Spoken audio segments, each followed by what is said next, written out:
Chers explorateurs et exploratrices de la conscience dans l'univers Astro Dojo, bienvenue à toi. Alors on se retrouve pour un nouveau format de live. C'est un live spécial pour démarrer cette année. Le démarrage de l'année, il est bien entamé maintenant. C'est un live foire aux questions, qu'on appellera ici foire aux astres. Déjà pour une raison majeure. La première, c'est que vous êtes beaucoup à écrire en privé sur Astro Dojo, donc sur le compte Astro Dojo, pour poser des questions liées à l'astrologie ou à la pratique de l'astrologie ou aux séances qui sont proposées, ou parfois poser des questions dans des commentaires de posts, etc. Je réponds jamais. C'est-à-dire que je ne peux pas prendre le temps de répondre à tout le monde, sinon je passerai mon temps sur les réseaux et je passerai mon temps à être un animateur un animateur de réseau social plus que de faire mon métier d'astrologue. Okay ? Donc, pour éviter ça et pour pouvoir aussi répondre à des demandes et faire profiter au maximum des réponses posées, des réponses proposées par les questions qui ont été données, je préfère faire un live. Okay ? Donc, le concept est simple. Vous pouvez poser toutes les questions que vous souhaitez, bonsoir tout le monde, toutes les questions que vous souhaitez liées à l'astrologie dans la boîte à questions de préférence. C'est-à-dire que si vous les mettez en commentaire, tout va être noyé et je vais devoir remonter, c'est ingérable. Si vous regardez dans votre barre d'outils, en bas de votre live, vous avez une petite bulle avec un point d'interrogation, c'est la boîte à questions. Si vous cliquez dessus, vous pouvez y déposer une question, quelle qu'elle soit, liée à l'astrologie, mais la seule règle, c'est aucune question d'ordre personnel. C'est-à-dire des questions du style si j'ai Mars en cancer dans la maison 3, qu'est-ce que ça veut dire? Parce que sinon, on se retrouve à faire déjà de l'astrologie de pacotille, comme je l'appelle, parce qu'on ne peut pas prendre juste une configuration céleste pour la commenter détachée de l'ensemble de la carte astrologique. Et puis d'autre part, parce que ça, c'est dans le cadre d'une séance privée. Et en plus, si je commence à faire, justement, à répondre à des questions qui sont d'ordre privé aux uns et aux autres, en fait, c'est plus un live qui en profite à tout le monde. Okay ? Donc c'est parti, là, à n'importe quel moment, vous pouvez poser vos questions, si possible, dans la boîte à questions. Moi, en attendant, je vais tirer le fil pour vous donner des informations liées à différents sujets en lien avec l'astrologie. Le premier, là, en attendant les questions, si elles arrivent, c'est pourquoi est-ce que je dis que c'est de l'astrologie de pacotille, justement, c'est-à-dire, c'est pas de l'astrologie, en fait, que d'interpréter une configuration astrologique en dehors du cadre de son thème astrologique. C'est comme si vous aviez un tableau, d'accord, une peinture, sur laquelle il y a un magnifique bateau qui reçoit les rayons du soleil sur sa gauche, le soleil qui est en train de se lever à l'est, et puis on a un vol d'oiseaux qui est là, avec un arbre qui reçoit le souffle du vent, et donc les feuilles qui commencent à voguer au gré du vent, et puis en même temps une silhouette d'un couple, deux silhouettes du coup, d'un couple qui passe d'un côté, et donc cet ensemble-là crée une ambiance vibratoire. Et là, on dit, qu'est-ce que tu ressens si on prend juste les deux silhouettes, on les sort, on les met à part, qu'est-ce que tu ressens de ce couple? Ce que je vais dire là, ça va être vrai, ok? C'est une silhouette d'un couple qui s'aime. Bon. Ok, mais sauf que ce couple, quand je le remets dans le contexte du tableau, si on me repose cette question, je dis, là, c'est peut-être un couple qui est en vacances, ou qui est en voyage de noces, et donc ce couple, oui, il s'aime, mais du coup, c'est très particulier à ce moment-là, parce que le matin se lève et ils ont passé une magnifique nuit. Vous voyez, je peux raconter l'histoire de ce couple, parce qu'il est mis dans le contexte du tableau. C'est exactement la même chose avec l'astrologie. C'est-à-dire que si on se met à interpréter une configuration sortie de son contexte, c'est-à-dire l'ensemble du tableau qui est la carte astrologique, on va être dans le juste. Il s'agit bien d'un couple, effectivement. Mais quelle est la raison d'être de ce couple? Et bien pour ça, il faut le thème astral. Donc vous voyez, c'est pour ça qu'on ne peut pas interpréter un thème astrologique en tirant les tiroirs individuellement. Il faut sentir l'ensemble de l'œuvre, du tableau. Alors, il y a déjà une question. N'hésitez pas à rebondir sur les différents sujets. Alors, il y avait une question qui a disparu. Donc, réessayez de la poser dans la boîte à questions. Et si ça passe pas, vous la mettrez en commentaire. Hein. D'accord ? Donc, je remonte le fil des commentaires pour... Voilà. Donc, également, dans ce live, vous pouvez poser des questions, mais vous pouvez aussi demander à ce que soit abordé un sujet, quel qu'il soit, lié à l'astrologie, mais aussi à la spiritualité en général, à la connaissance dans la spiritualité, à des conseils qui pourraient y avoir, parce que tout ça c'est le bienvenu. Quand on parle d'astrologie, c'est-à-dire la connaissance des astres, elle est liée à une perception holistique du monde et de l'univers dans lequel on est, et l'astrologie dirait de l'univers que tu es et que je suis, et donc tout est interconnecté. Et à mon sens, pratiquer profondément l'astrologie, on peut la pratiquer comme on le souhaite, mais la pratiquer en profondeur, ça demande à aller toucher à certaines connaissances qui ne sont pas que liées à l'astrologie, ne serait-ce que la mythologie par exemple. Elle est très en lien avec la mythologie. Donc ne pas avoir de notion en mythologie, c'est passer à côté d'un grand pan justement de l'astrologie. Alors, je vais prendre d'abord la question qu'il y a dans la boîte à questions. Peux-tu nous parler de la formation ? J'ai bien vu et compris qu'avant d'intégrer la formation, il y a bien 3 cours avant de commencer. Alors, pour celles et ceux qui sont intéressés par la formation d'astrologie d'Astro Dojo, elle va sortir début novembre à peu près, courant novembre.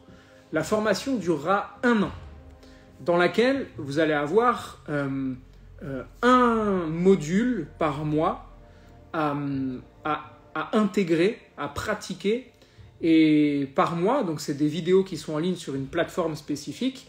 Il y aura en plus un visio avec tout le groupe, dans lequel il y aura un jeu de questions-réponses et puis des sortes de tests sous forme de jeu dont je vous réserve la surprise pour pouvoir valider ces connaissances et avancer ensemble.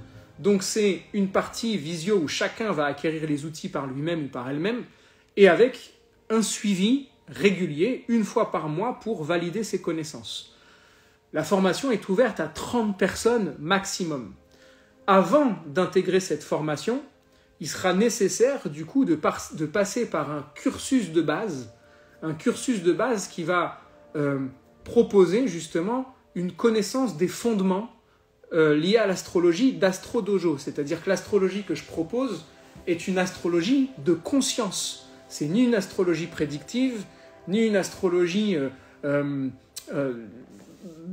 va dire, qui vient juste lire le ciel comme ça. La finalité, c'est l'éveil de la conscience.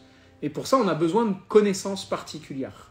Et donc, il y a des fondements. Et si c'est des fondements, ça veut dire qu'ils représentent des fondations à partir duquel on va pouvoir bâtir notre château, notre œuvre, notre structure. Donc les bases de cette structure sont incontournables. Alors j'annoncerai du coup sur Astro Dojo, dans un autre live spécialement dédié à la formation, de quoi il s'agira justement. Donc ce cursus de base, il n'est pas encore lancé, patience, il y a moins d'1 mois là, avant la sortie. La chose que vous pouvez faire, c'est m'écrire en message privé votre adresse mail en disant « Je suis intéressé par la formation d'astrologie d'Astro Dojo » et vous laissez votre mail. Comme ça, vous allez recevoir en avant-première, on va dire, le lancement de la formation avant qu'elle soit annoncée sur Instagram, surtout si vous voulez réserver votre place en amont. Okay ? Sachant qu'il y a déjà une dizaine, voire une quinzaine de personnes qui sont déjà en place pour la formation. Donc en gros, il resterait à peu près 15-20 places, quoi. Donc j'espère que j'ai répondu à la question, Pascal. N'hésitez pas à en reposer s'il y a besoin. Ensuite, On demande, est-ce que tu pourrais nous dire quelques mots sur le transit de Jupiter rétrograde dans la dynamique de cette prochaine éclipse, s'il te plaît? Donc, effectivement, Jupiter est rétrograde. Alors, je n'ai pas regardé exactement la carte de la prochaine nouvelle lune qui aura lieu, du coup, dans le signe de la Balance. Mais on aura effectivement Jupiter qui, lui, est dans le signe du Taureau. Attends, je dis pas de bêtises. Oui, c'est ça. En rétrogradation. Une planète rétrograde, elle demande systématiquement à tourner l'énergie vers l'intérieur pour pouvoir justement prendre conscience de quelque chose en lien avec la symbolique de cette planète. Jupiter, c'est l'enseignant, déjà. Quel rapport j'ai à mon enseignant intérieur? En quoi est-ce que j'ai tendance à chercher la connaissance à l'extérieur tout le temps? Et donc Jupiter qui est rétrograde, il dit viens chercher ton enseignant intérieur. Mais au-delà de ça, c'est aussi tout le côté négatif de Jupiter, qui est en lien avec le Sagittaire. Où sont mes problématiques de rigidité?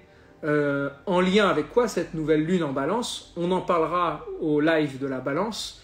Mes rigidités par rapport au couple, mes rigidités par rapport à mes relations, voire une psycho-rigidité. C'est aussi la fuite. Où est-ce que j'ai tendance à fuir dans mes relations? Qu'est-ce que je fuis dans ma vie relationnelle? Donc vous voyez, l'ensemble du ciel et tout ce que le ciel raconte, si je vous sors juste le blabla habituel d'un Jupiter rétrograde, ce sera juste. Mais si j'intègre Jupiter rétrograde et sa symbolique dans l'enjeu du ciel du moment, qui est la nouvelle lune en Balance à la prochaine nouvelle lune, c'est en lien avec toutes les énergies Balance, c'est-à-dire la relation, les relations en général, les dépendances en tout genre, etc., etc. Donc voilà pour Jupiter, il y aurait encore beaucoup à dire. On pourrait faire 1 heure, voire 2 de live juste sur Jupiter. Mais je pense que là, il y a le principal. Je continue avec la boîte à questions. Comment utiliser l'astrologie ponctuellement comme ressource d'évolution, comme lorsque, par exemple, nous traversons un passage difficile? Excellente question. L'astrologie, c'est pas que et uniquement que la lecture d'un thème astrologique de naissance. Déjà, après la lecture d'un thème astrologique de naissance, on peut avoir la lecture d'un thème astrologique de l'année en cours. On peut avoir la lecture d'un thème astrologique du mois en cours. On peut avoir aussi la lecture astrologique d'un thème, d'une carte horaire. Qu'est-ce que c'est un thème horaire? Eh bien, à la base, dites-vous bien que quand quelqu'un, il y a des siècles, venait consulter un astrologue, c'est très récent que dans notre culture ou dans notre société, on note, et puis on vient référencer, déclarer à la mairie, la naissance d'un individu avec son lieu de naissance et son heure de naissance. Ne serait-ce que moi, une de mes grand-mères n'avait même pas sa date de naissance et son lieu de naissance, ce qui est très problématique quand on est astrologue et qu'on veut lire une carte de naissance. Mais avant, très peu de monde, si ce n'est pas tout le monde, avait son heure de naissance, la date à la limite, pourquoi pas, mais l'heure, on s'en fichait, quoi. Donc on venait voir l'astrologue et puis on lui posait une question. Et là, l'astrologue, au moment de la question, regarde le ciel et va donner une réponse en fonction de la configuration du ciel du moment. Ça, c'est ce qu'on appelle de l'astrologie horaire. Maintenant, en termes de suivi, la base, c'est le thème natal. C'est vraiment le référentiel source de la structure énergétique de la personne. Une fois que ça s'est fait, il peut y avoir un suivi qui s'installe dans lequel on va faire le thème du mois. Et donc chaque mois, on va faire un point sur les enjeux du moment. Il y a ce qu'on appelle la pratique des transits planétaires. Alors, comme j'ai l'habitude de le dire, il ne s'agit pas de l'état intestinal des astres, les transits. C'est en lien avec les transitions, c'est-à-dire les échanges d'énergie qu'il peut y avoir entre les astres et ton thème astrologique. En ce moment, les planètes sont configurées et positionnées d'une certaine façon, et si on met ça en lien avec ton thème astrologique, on se retrouve avec qu'est-ce qui est demandé pour un éveil ou une évolution de la conscience? Mais il faut la volonté qui va avec. Eh bien, les transits planétaires sont un excellent moyen de voir les enjeux du moment, et du coup, l'intérêt de l'astrologie, c'est de pouvoir le vivre en conscience, et non pas de faire la prédiction. On peut très bien faire des prédictions à des personnes et qui restent endormies. Et l'astrologie passe à côté du truc, du coup.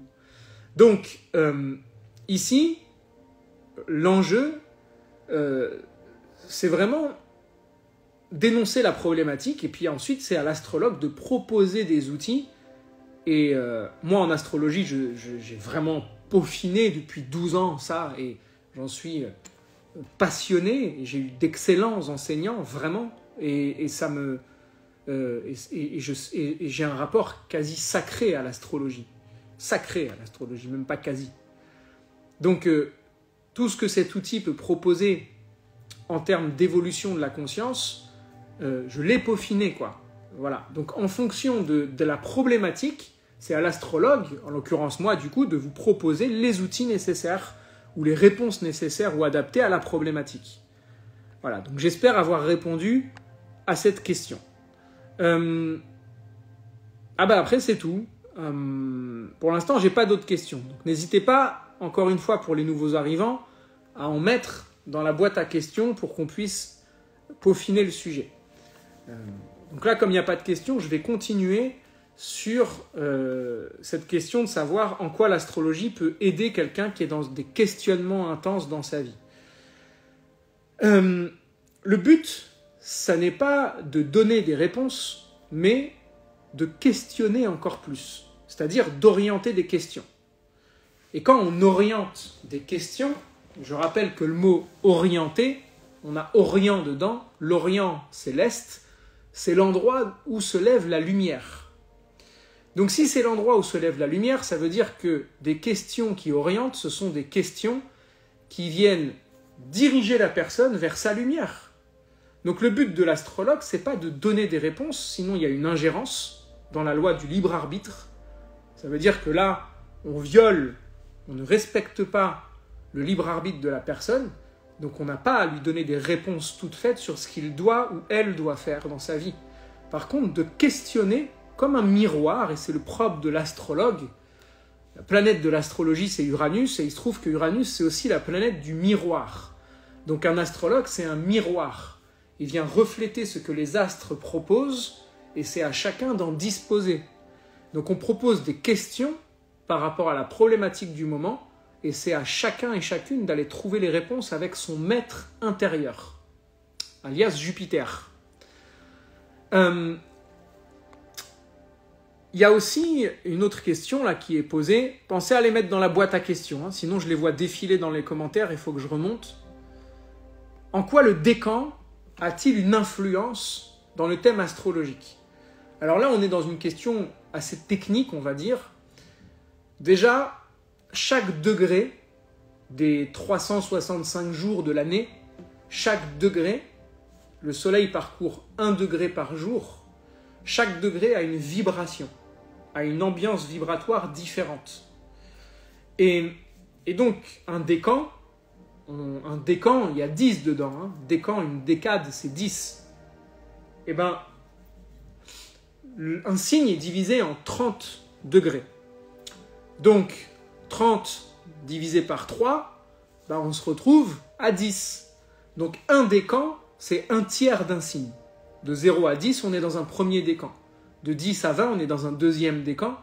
Et de 20 à 30, on est dans un troisième décan. Le fait d'avoir divisé en 3, ça vient nous donner une dynamique qui est en lien avec une ou plusieurs autres planètes, et donc vibrations différentes. Le degré exact d'un signe va donc avoir une vibration différente de tout le reste. Quelqu'un qui est né au 8e degré de la balance ne va pas du tout avoir la même vibration et avec la même quête de sens que quelqu'un qui est né au 18e degré de la balance. Parce que ce jour-là n'avait pas la même vibration. Donc vous voyez que dire de quelqu'un, les balances, vous êtes ceci, cela, rien qu'avec les décans, déjà, on a des précisions qui viennent changer l'énergie. De quelle balance on parle? Donc les décans viennent amener une précision sur la coloration de l'énergie en question. Quelqu'un qui est balance, eh ben, selon le décan où il est né, c'est pas une balance tout à fait pareille, quoi. D'ailleurs, il y a une erreur de langage dans notre culture où on dit « quel signe tu es ?» On n'est pas un signe. Déjà, on est tous les signes, mais on n'est pas un signe. On a à notre disposition une énergie symbolisée ou véhiculée plutôt par un signe. Tu vois? Donc, on n'est pas un signe. Parce que si on est un signe, on endort notre conscience en s'identifiant à ce signe. Si moi je suis, encore une fois je vais prendre l'exemple de la balance, si moi je suis balance, si je dis je suis balance, ça veut dire que j'identifie qui je suis au signe de la balance. Or, si je lis la balance, ça ne résume pas du tout qui je suis. Et c'est la même chose pour tous les signes. C'est l'ensemble de la carte qui vient dynamiser de façon unique la personne. Alors, je continue. Non, je croyais qu'il y avait une autre question, c'était un commentaire. Donc, là, on a abordé plusieurs sujets. Tout à l'heure, je vous disais que l'astrologie englobe une connaissance déjà de la science et de la tradition initiatique, de l'hermétisme, de la Kabbale, de l'alchimie, et j'en passe. C'est-à-dire bien d'autres disciplines, et c'est bien pour ça qu'on dit que l'astrologie est la mère de toutes les sciences. L'astrologie, jusqu'à à peu près 1660 et quelques, certains disent 1666, mais je ne pense pas que ce soit exactement cette date. L'astrologie faisait partie de l'Académie des sciences en France. Elle a été éjectée à peu près à cette date-là de l'Académie des sciences, et si je me souviens bien, c'est par Louis XIV, entre autres, et depuis, elle a un peu dormi dans les couloirs secrets de la société, de la culture, et elle est en train de réémerger, là, l'astrologie. Elle réémerge avec une nouvelle conscience. Elle réémerge avec aussi le fait qu'on est prêt à accueillir une nouvelle façon de pratiquer de l'astrologie, c'est-à-dire non plus de façon prédictive, parce que c'est pas à ça que ça sert, mais comme un moyen de connaissance de soi, et surtout un moyen de développement de la conscience.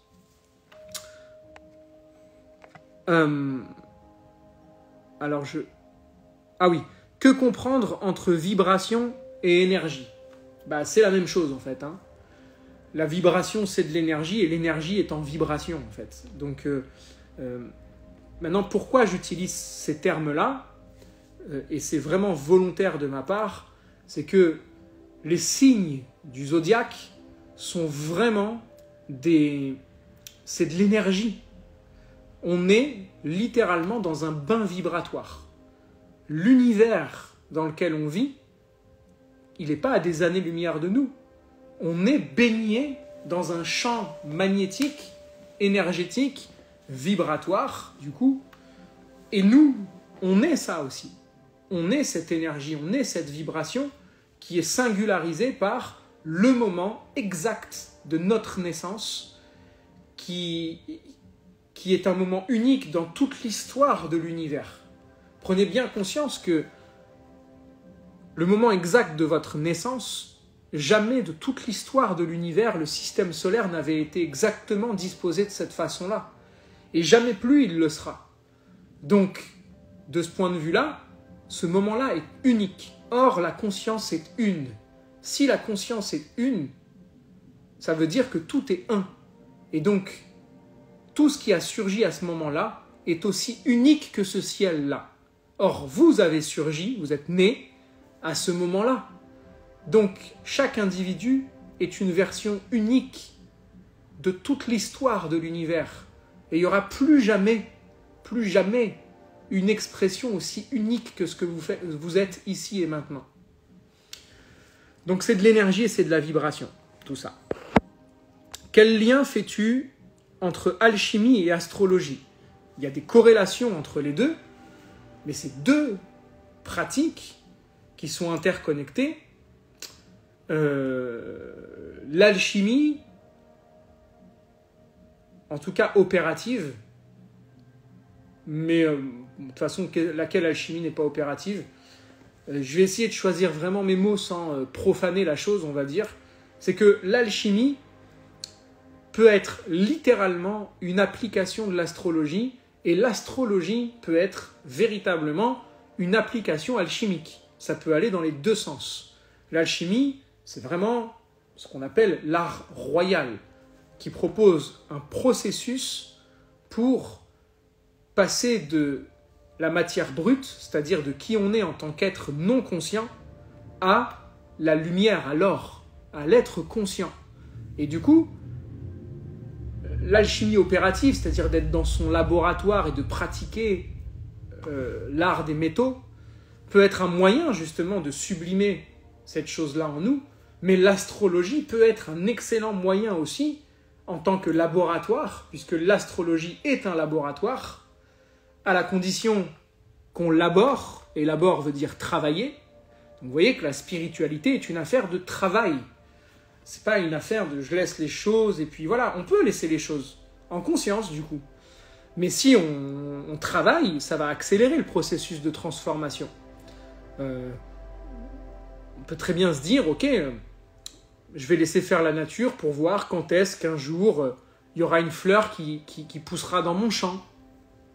Ok, c'est ok de faire ça. Mais je peux aussi me dire, tiens, ben je vais planter des fleurs et en plus les fleurs que je voudrais avoir, pour pouvoir les récolter. Et si en plus je les arrose et que je les baigne d'amour, je vais peut-être les récolter encore plus vite. Donc je gagne du temps, on va dire. Donc voilà entre la différence que je peux donner entre astrologie et alchimie, bien que il y aurait encore et toujours vraiment énormément de choses à dire par rapport à ces deux arts qui sont littéralement interconnectés, parce que les planètes sont aussi en analogie avec les métaux. Chaque planète représente un métal, et donc on peut travailler en conscience avec ça, avec nos propres métaux intérieurs. Alors, je vais visiter la boîte à questions. Peut-on croire aux horoscopes quotidiens? Excellente question. Et je vais être assez radical avec ça, en vue de tout ce que j'ai partagé déjà sur Astro Dojo depuis des années, où là, maintenant, ce soir, vous vous doutez bien que l'astrologie des horoscopes, je ne peux que dire que c'est du bullshit. Et vraiment, ça ne peut pas être autrement. Je ne sais même pas comment on peut encore appeler quelque chose de cet ordre-là astrologie. Et c'est ce qui fait que pendant très longtemps, par exemple, là je vous fais une confidence, que pendant très longtemps j'avais du mal à dire, quand on me dit « qu'est-ce que tu fais dans la vie ?», de dire « je suis astrologue ». Je préférais dire « je suis enseignant d'arts martiaux ».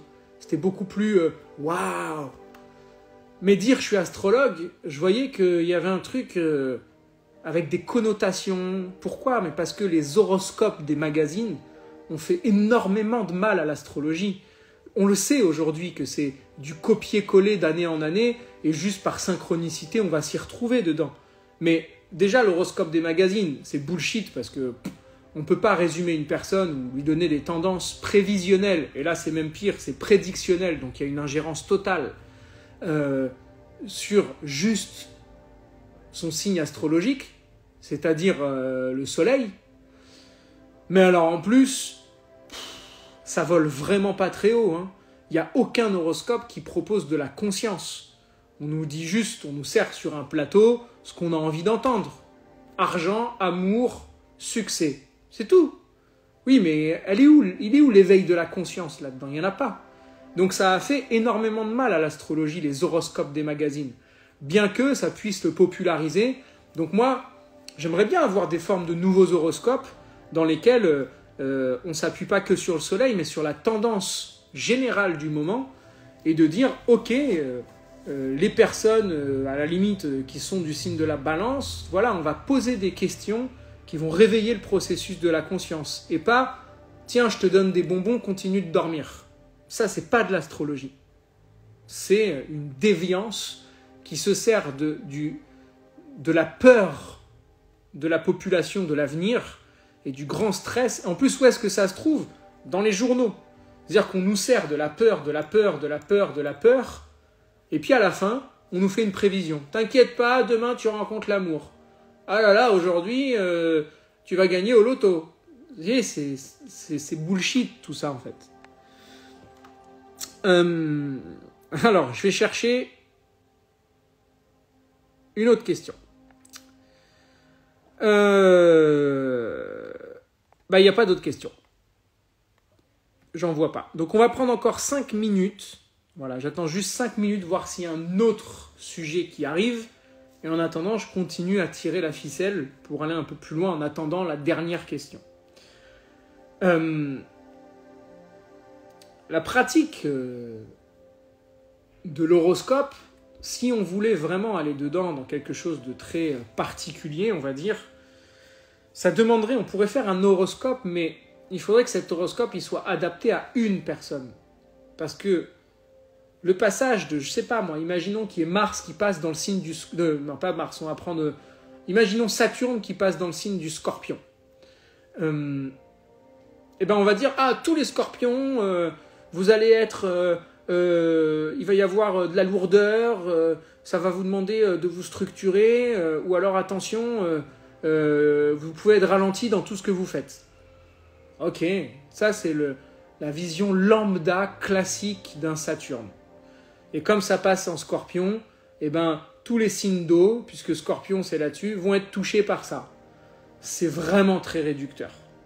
Si on voulait aller loin dedans et être dans une forme de vérité, en tout cas de ce qui se rapproche de la vérité, parce que même l'astrologue ne peut pas toucher à la vérité. Il peut s'en approcher, ou même pas, on s'en fout de lui. C'est aider l'autre à s'approcher de sa vérité. Et là, c'est différent l'approche.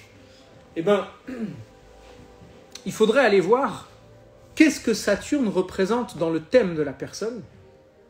Où est-ce que se situe, c'est-à-dire dans quel secteur se situe le signe du Scorpion dans le thème de la personne, et là, proposer justement une lecture horoscopique pour cette personne-là. Parce que il suffit que Saturne, du coup, se retrouve collé à une planète dans le thème de la personne et ça vient changer la couleur. Donc on est dans autre chose. Alors attendez, je crois qu'il y a une dernière question. Un thème astral doit-il être réalisé par un professionnel? Beaucoup de personnes un peu branchées astrologie proposent des thèmes hors prix. Merci Vincent pour cette question. Déjà, je vais répondre à la première. Un thème astrologique doit-il être réalisé par un professionnel? Alors,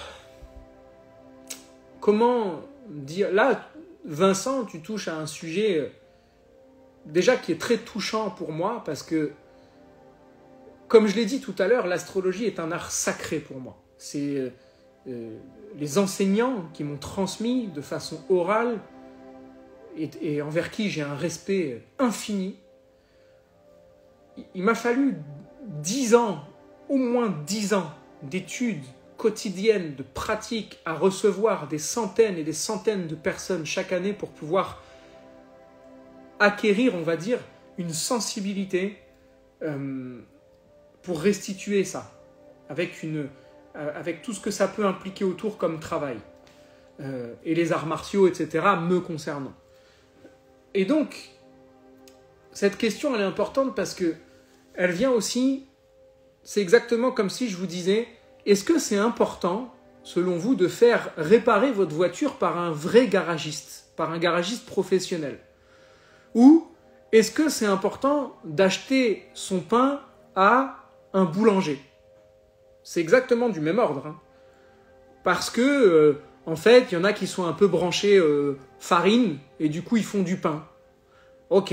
Il y en a qui sont un peu branchés mécaniques, et donc, ils traficotent un peu les voitures. Eh bien, c'est du même ordre, parce que la pratique de l'astrologie, c'est pas juste avoir la connaissance de ce qu'est une planète, ce qu'est un signe et ce qu'est une maison. Ça demande d'avoir une connaissance des lois universelles en tout cas assez poussée pour pouvoir pratiquer de façon consciente. Aujourd'hui, avec la grande culture New Age et tout l'accès à la connaissance astrologique, on va dire, n'importe qui, sous prétexte de savoir ce que représente la symbolique de Mars, d'une planète, d'un signe et d'une maison, vont dire qu'ils sont astrologues et qu'ils sont en mesure de lire un thème astrologique. Eh bien, c'est exactement comme si je vous disais, comme je connais le vocabulaire de base de l'espagnol et la structure grammaticale de la langue espagnole, eh ben, je suis traducteur de livres en espagnol. C'est faux. Il y a des nuances, il y a des métaphores, il y a des caractères particuliers de la langue, il y a énormément de connaissances culturelles à avoir pour pouvoir imprégner une langue. Et donc de dire, vu que je sais ce que représentent des planètes, des signes et des maisons, du coup je suis en droit et en mesure de lire un thème astral, c'est faux, c'est pas vrai. Et donc, à mon sens, oui, c'est super important de faire appel à un professionnel pour faire son thème astrologique. Et demandez-vous toujours, qui est-ce que vous écoutez? Qui est-ce qu'on écoute? Est-ce que la personne que j'écoute, sa vibration, elle me met en contact avec une partie sacrée de mon être? Est-ce que cette personne-là me libère, me rend souverain ou souveraine de ma vie? Oui ou non? C'est aussi basique que ça. Quel est mon état d'être en sortant de cette séance? Et surtout, soyons décents. C'est important d'être en conscience que tout travail mérite salaire, mais soyons conscients aussi qu'un outil aussi sacré que celui-là, il doit rester accessible. Il doit vraiment rester accessible à la plupart, au commun des gens. Il ne doit pas être sous-évalué, mais proposer une séance à 350 €, c'est démentiel, par exemple. Il faut savoir que la pratique d'une astrologie assez traditionnelle peut aussi toucher à quelque chose comme on fait une séance d'astrologie et vous laissez ce que vous voulez. C'est vous qui, dans votre subjectivité, avez la mesure de ce que cette séance vaut pour vous et de ce qu'elle vous a apporté, et c'est vous qui payez ce que vous sentez juste. Alors ça, c'est une pratique vers laquelle, personnellement, j'ai envie de me diriger. Et c'est pour ça que je développe l'espace membre, etc., les formations, parce qu'il y a une réalité matérielle et financière là-dedans, de façon à ce que plus il y aura de monde dans l'espace membre et tout, plus ça me permettra de rendre de plus en plus accessibles les séances, par exemple. Vous voyez? Donc merci pour cette question, parce que à mon sens, elle est vraiment importante, Vincent. Donc je regarde ce qu'il y a comme autre question. J'avais dit que c'était la dernière, mais alors je vérifie. Bonsoir, sur notre carte, peut-on mettre le doigt sur nos dons? Nos dons et talents, évidemment. Le thème astrologique sert à ça, à nous reconnecter aussi à la conscience de quels sont les dons et les talents avec lesquels on est arrivé dans cette vie. Mais attention, c'est pas parce qu'il y a un don et un talent qu'il est opératif. Je m'explique. Quelqu'un arrive avec une mémoire, parce que l'astrologie, on pourra revenir dessus, est en lien avec la tradition primordiale, hermétique, dans laquelle la loi de la réincarnation est présente. Donc le thème astrologique représente le degré d'évolution, on va dire, le niveau d'évolution auquel on était exactement à l'endroit où on l'a laissé dans la dernière incarnation. Et donc on revient avec nos dons et nos talents. Mais si on ne les utilise pas, ils dorment. C'est comme quelqu'un qui arrive avec un don de peintre, parce que dans sa dernière incarnation, il y avait un éveil de l'art incroyable et un don manuel énorme. Si cette personne-là, elle a été formatée par la famille, la culture, la société, et que plus jamais elle ne touche à un pinceau, le don, il va s'effriter en fait. En anglais, j'adore cette expression qui dit « use it or you're gonna lose it ». Ça veut dire utilise-le ou alors tu vas le perdre. C'est vrai pour tout. L'utilisation de notre corps, utilise-le ou alors il s'atrophie. l'utilisation de ta voix, l'utilisation d'un don, d'un talent, utilise-le régulièrement, sinon il s'atrophie, il n'est pas nourri en fait. Donc l'astrologie permet de reconnecter en conscience à nos dons et nos talents, mais c'est pas fini. Après, une fois que la prise de conscience a été faite, est-ce qu'on va avoir le courage d'agir concrètement dans la matière dans les jours qui suivent, les mois et les années, avec discipline pour se dire « je change les choses dans ma vie ». Et c'est pour ça que je répète très souvent sur Astro Dojo, si tu veux changer les choses dans ta vie, il faut commencer par changer des choses dans ta vie. Et c'est aussi concret que ça. Mais ça, c'est un dicton chinois hein, qui vient aussi, entre autres, des arts martiaux. C'est quelque chose qui me tient à cœur. Alors, il y a Maman de Lumière qui dit « Oui, mais avec cette donation, on parlait justement du don que vous faites pour les séances, les gens donnent en fait ce qu'ils croient valoir eux-mêmes. Peut-être, peu importe, mais l'astrologue, du coup, reçoit, ça ne le concerne pas, en fait, ce que les personnes donnent ou pas, c'est ok, on accepte, j'ai fait mon service à l'univers, et puis on me donne ce qui vient pour que je puisse continuer à faire mon service à l'univers. Donc c'est normal d'être payé, mais c'est pas normal d'abuser financièrement de ça. De toute façon, il y a la loi du karma qui est là, hein, donc voilà, chacun aura à répondre en conscience des choses en fait, c'est tout simplement.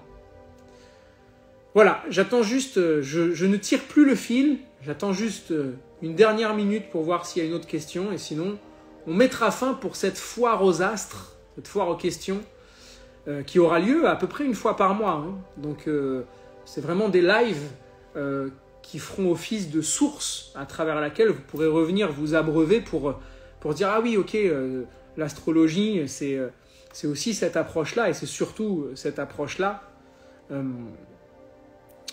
Parce que, pour en venir à la question que posait Vincent tout à l'heure,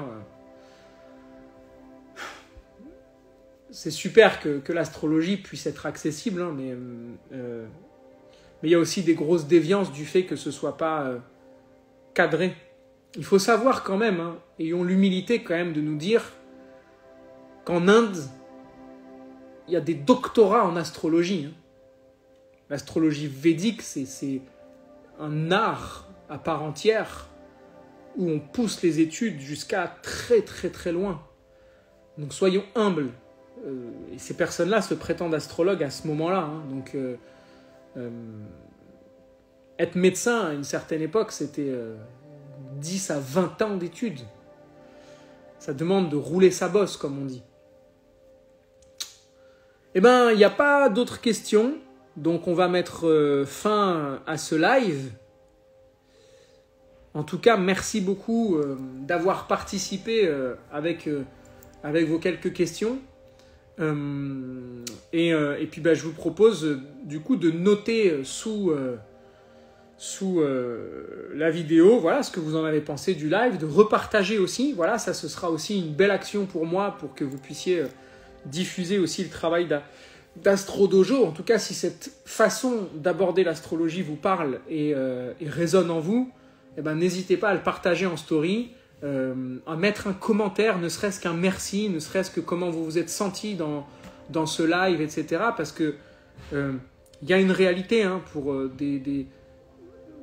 des producteurs de contenu, des créateurs de contenu, j'en fais partie, c'est sur mon temps personnel, c'est pas gratuit, je l'offre ça.